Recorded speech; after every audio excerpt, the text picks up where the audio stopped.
Welcome everybody to Website Architecture and Design with XML. I'm Bob Boyko and I'll be teaching this course for the next 10 weeks in live mode. And of course, for the vast majority of you, you'll probably be seeing this sometime later. And so you'll get a chance to look back over all the stuff that we've talked about. But it is a live class, and so you'll hear questions and answers, and you'll hear all sorts of banter going on that is happening during the recording of the course. My background, I teach at the University of Washington in Seattle in the USA, and I teach pretty much everything having to do with the architecture, design, and business of information. Anything from coding information systems all the way up to creating information strategies for large corporations. I run a consulting company in which I do the same sorts of things, work with people who are practitioners, who create information systems, including websites, and also work with executives and CIOs and those sorts of people who are trying to figure out what to do with the web and social media and all the other stuff inside of their organizations. So that's a little bit of my background. You can find more about my background on the course website. Let's get into the course itself. We're going to take the perspective of the web designer. So there's lots of people out there, all sorts of people who, whose backgrounds I don't know. So I'm taking sort of a guess. I'm taking an approximation of where I think you're coming from, the kind of designer that I expect that you are right now. So first and foremost, I expect that you know something about HTML. You've created some HTML pages, you know what a tag is, you know what an attribute is inside of a tag, you can put in the head tag and the body tag and all that other stuff on a web page. So I'm expecting that you know that much about HTML. I'm expecting you know something about CSS. Of course, I don't think there's a person on the planet who knows everything about CSS or can consistently make it do what you want it to do, but I expect that you at least know what CSS is, how it links into a web page, how it creates the styling of a web page, etc. I think, or at least I'm assuming, that your center right now is on layout and design and the look and feel of the page and making a really good page, making a page that works right, that has a solid user experience behind it. I'm expecting that the kinds of tools that you use for doing this are predominantly web design environments like a Dreamweaver, for example, and that you're familiar more or less with the idea of creating a web page interactively, maybe doing it in WYSIWYG mode, maybe going over to the code view of the page, and using some sort of page that, or some sort of tool that will give you fill-in helpers for your tags, etc. And finally, and most importantly, I think that most of the people that I'm talking to, I'm assuming, are focused on pages, maybe focused on sites, but really on pages. The page is the main center of your concern. It's what you base your designs on. When you create a design, you create a series of pages, and those pages put together create a site, and that site creates a really wonderful user experience, and is also sort of a thing of beauty. It has all the right colors, it has all the right layout, it gives you a nice feeling. So that's where I'm expecting you're coming from. You may also have some programming experience, and if you do, that's really a great thing to have. But the main line, the kind of person that I'm going to be talking to most, is the one who really doesn't have a lot of programming experience, but does have web layout and design experience and knows how to construct a page and uses those page tools. Okay, that's the image I have in my mind as I'm speaking out to the great world in Cincinnati, Ohio, and Mumbai, and wherever else you guys are. But this is what I want you to be. I want you to stop thinking about pages and instead think about systems. I want you to think that the website that you create is part of a much larger system. It's part of a way of bringing together lots of different interacting pieces to give you the ability to create not only the site today, but the site tomorrow, and in fact, things beyond the site. RSS feeds or multiple sites or syndications to other people's websites, all these different kind of products, PDFs possibly, all the different products that may come from a single base of information. And I'll tell you what a base of information is in a minute. But what I want you to do is shift focus from the web page to the system that creates the web page. And that's going to give you a great amount of leverage as we move forward in the course. The perspective that I want you to take is that we're definitely about creating killer sites. We want to create a really good site, great user experience, all the latest widgets, includes JavaScript code and advanced CSS layout and all the great stuff that you know how to do. But I want you to be able to create that killer site from killer information. And so I'm going to back you up from the site to the information that creates the site and give you a perspective where you're mostly concerned with creating good information and then how to render that good information as a really killer website. And you'll see that that gives you a tremendous amount of ability and power to switch out components, to change the look and feel of the site, to create other kinds of sites, et cetera, all the things that you're not able to do, for example, in Dreamweaver. Dreamweaver is really focused on, I create a basic layout, and then I type into page A, I type into page B, type into page C, and eventually I have a whole site. We're going to look at it in a completely different way. And looking at it in that way is going to give you really a great advantage in larger, more complicated, more technical websites, and specifically in being able to play in the sandbox with management systems. So management systems rarely use content management systems, document management systems, record management systems, all the management systems that we have for dealing with large quantities of information in a structured way. All of those systems demand a different way of looking at your information. They demand that you be able to take your information apart. They demand that you be able to categorize and type your different kinds of information, organize it in very specific and very rigorous ways, so that large amounts of information can be automatically moved from their source to their final destination. And in our case, that final destination is going to be the web. But I'll show you later on in the course that the final destination really can be wherever you want it to be. If you want to create a book, or you want to create a pamphlet, or some PDF file, or some RSS feed, or whatever it is you want to create, if you start from killer information that's well structured and well organized, you'll be able to create that killer site, you'll be able to change that killer site, you'll be able to implement that killer site inside of the management system that your organization is wanting to implement. And furthermore, and I think in a very important way, and this is sort of I guess it's my philosophical bias in this case, I want you to be able to roll with the techies. Now that's kind of a US slang way of saying, I want you to be able to sit at a table with someone who's highly technical and thinks in terms of data models and is a programmer and is always messing around with databases and have something to say. And be able to not only say something that they don't know, that they didn't realize, that they don't understand, but also be able to give them direction. And not simply just throw a picture over the transom and say, you know what, this is what I think the page looks like. Can you make that happen? And they look at you and scratch their head and they say, I have no idea what you're talking about because you're not talking my language. One of my largest, not so hidden agendas in this course is to give you a language to talk with those other people on the team that allows you to work in hand with them and possibly and hopefully even give direction and be the one who leads the team and figures out what all of those different kinds of people should do. That's the kind of designer I want you to be, and this course hopefully will get you to that place. Okay, this is not an easy change. I probably have moved, I don't know, at least 1,000 students, seriously, at least 1,000 students through this sort of mindset change of focus. And for some, it's very hard because you're calling upon different skills. We happen to have somebody in our audience, Patricia, who really actually does that every day. She has highly technical skills and she has highly design and image related skills, but that's a rare talent. And it's a rare kind of thing to be able to put those two together.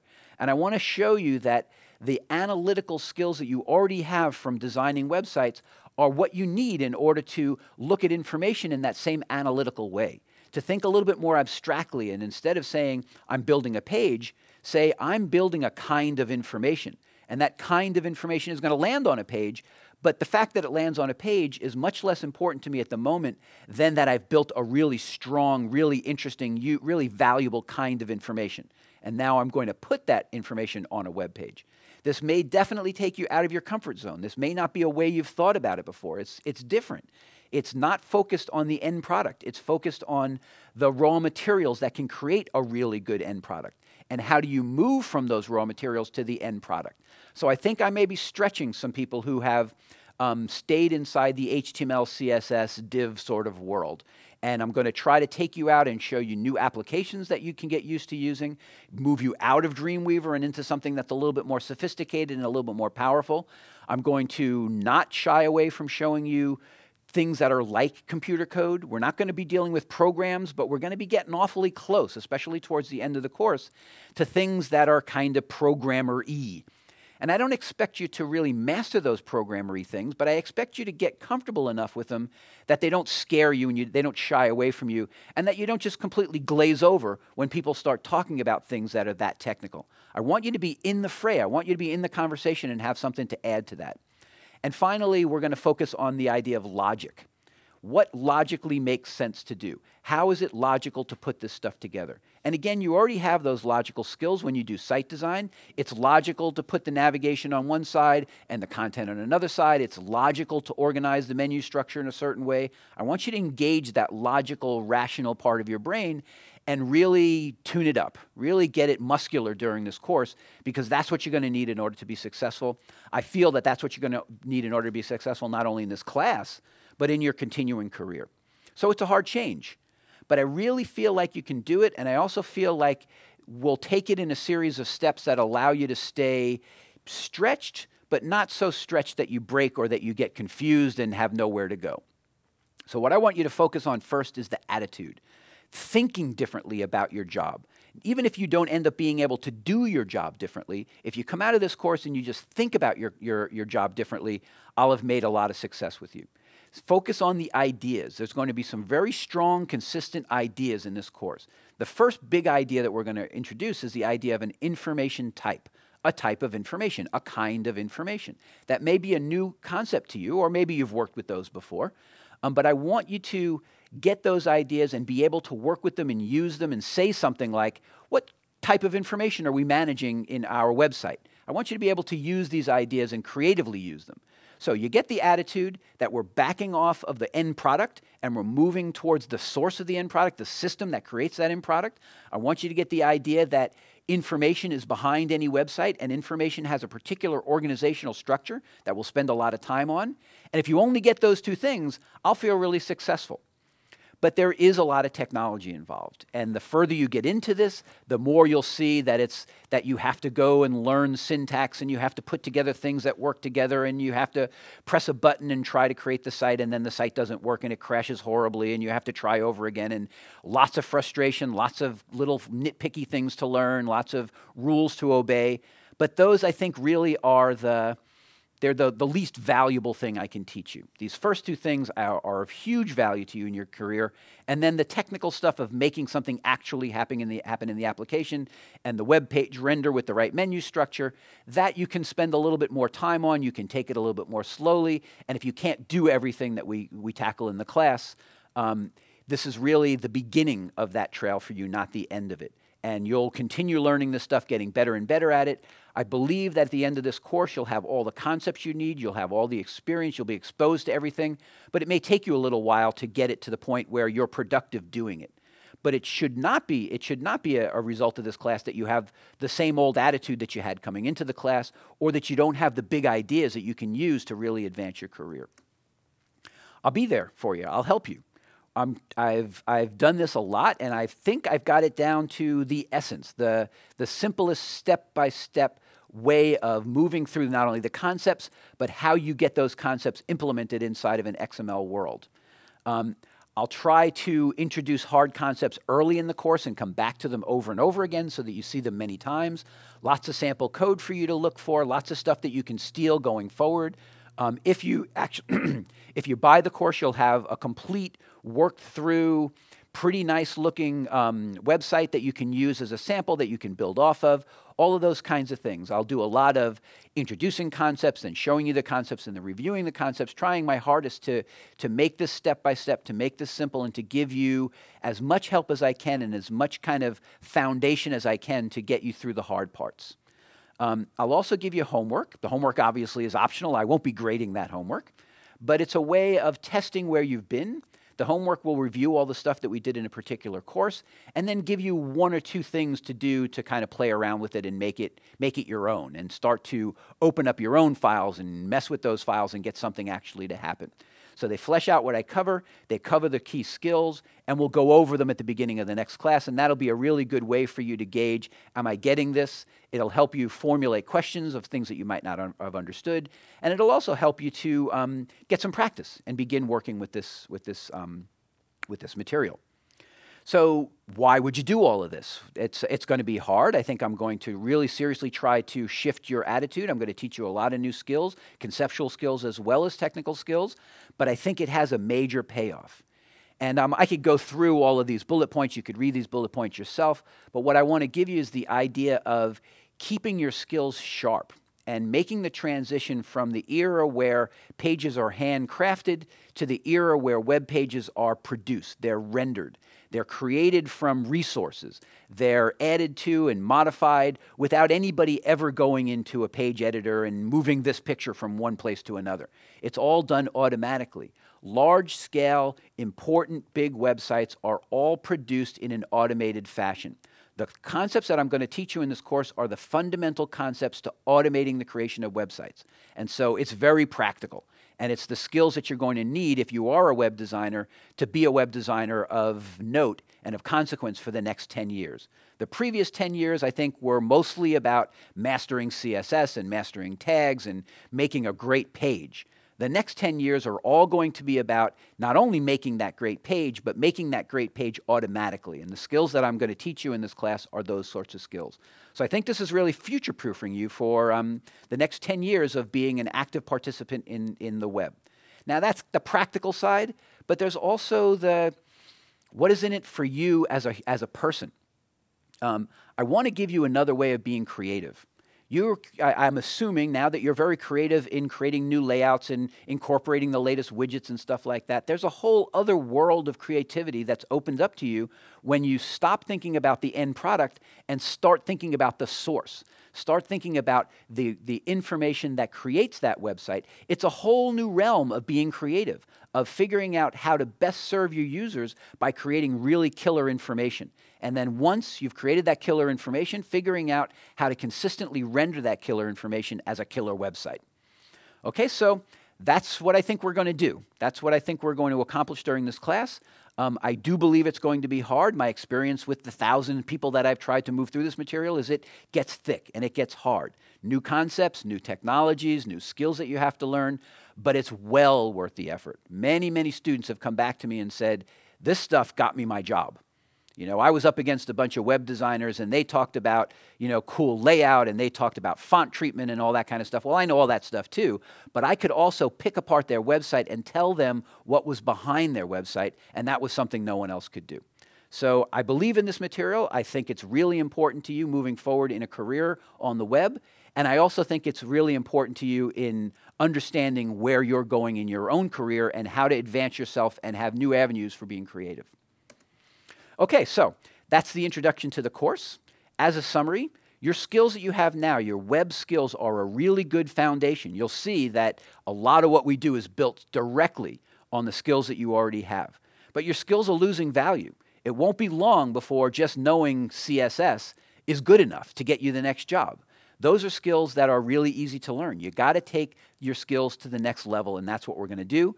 Sites are becoming systems. You got to understand the systems. You got to understand the fundamentals behind those systems so that you can work with the tools that are creating our websites, and so that you can have a place at the table. You can have something to say. You can be a director, a leader of a web project. So I'm going to pause for a moment and see if there's anything coming in from the forums that we should be talking about, or if any of the people in our studio audience have something they'd like to say or ask. Well, I got a question about HTML5 and XML, and wondering if we can use them together. You can use HTML5 and XML together. HTML5 relies heavily on the ideas of XML. It's not something we're going to be doing in this course. It's not really a course about HTML5, but absolutely, those two things, the skills that you learn here about XML will be directly applicable to your work in HTML5. Question from the chat room. Why XML? Why not just a database? That's a great question, and we could spend an entire spend an entire course just on that question. But let me give you sort of the short answer. It's a question I think that shows that the person who asked it has a sophisticated understanding of this idea of systems. And the fact is that most web systems are built from a relational database. Relational databases are a place to store a lot of information that you can get back to it, and we'll talk a little bit more about that in a few moments. So is XML. XML has an advantage over relational databases in that it's very well suited to the kinds of information that we put on web pages, whereas databases are much more suited to the kinds of information that you might have in a transactional system or in an e-commerce system.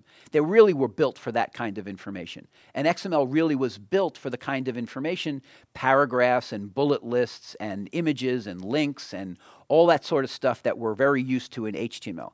You'll see also that XML is a very direct step from HTML. So if you know HTML, you'll know XML very well.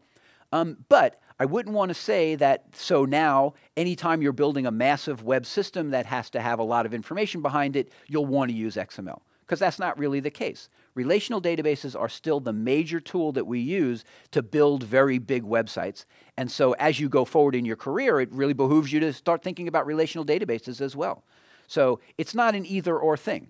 Many times a relational database will have XML embedded in it. So as I said, that's a course in and of itself. We could talk about that for a long time. Really not the subject matter of this course, but a very good question nonetheless. Another question from the chat room. You talked about where we're going in the next 10 years. We're currently in the 2.0 phase of the web. Is the next phase about the semantic web? Let's see. So there's a number of different pieces to that question. I don't know that I would say Web 1.0, Web 2.0, Web 3.0, and Web 3.0 is all about the semantic web. Although the fact that you're asking about the semantic web lets me know that you know a little bit about some other uses of XML, which one of the big ones is this thing called semantic web. And you've probably heard the aphorism that someday your refrigerator is going to talk to the supermarket and say you're out of milk. Right? That's the thing that is usually brought up about the semantic web.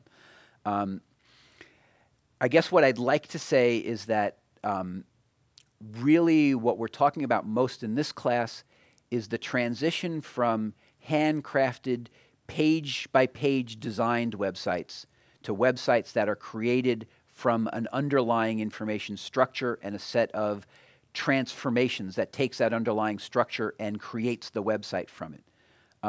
Not exactly the same thing as the semantic web, not exactly the same thing as Web 2.0, but another thing that you need to know. And I guess, you know, to me, Web 1.0, Web 2.0, I never really saw that as a hard distinction. There's either we talk to people or they talk back. Sometimes we talk to them and they talk back. And then there's also, on a different kind of axis to that, is are we creating everything one at a time, piece by piece, or are we assembling a system that can create it all at once and allow us to do our changes? That's really where we're going in this class. However, if you want to follow up some more later on the semantic web, I'd be happy to talk more about that.